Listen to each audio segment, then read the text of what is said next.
हजरत जाबिर बिन अब्दुल्लाह अंसारी फरमाते हैं, वुलिदा लिरजुलिन मिन्ना गुलाम, कि हम अंसार सहाबा में से एक बंदे को अल्लाह ने बेटा दिया। वो हुजूर के पास हाजिर हुए, कहने लगे या रसूल अल्लाह सल्लल्लाहु अलैहि वसल्लम मा नुसम्मी है, अल्लाह ने बेटा दिया है, हम क्या नाम रखें? तो अल्लाह के हबीब ने फरमाया सम्बूहु बिहब्बिल अस्माए इलैया हमजा इब्न अब्दुल मुत्तलिब, वो नाम रखो जो मुझे सबसे प्यारा है, मेरे चचा हमजा के नाम पे नाम रख दो।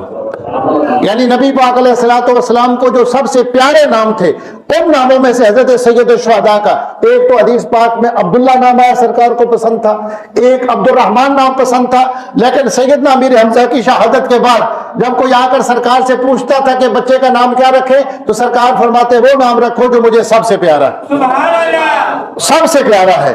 दूसरी हदीस में है कि मदीना तैयबा में एक बंदा हाजिर हुआ,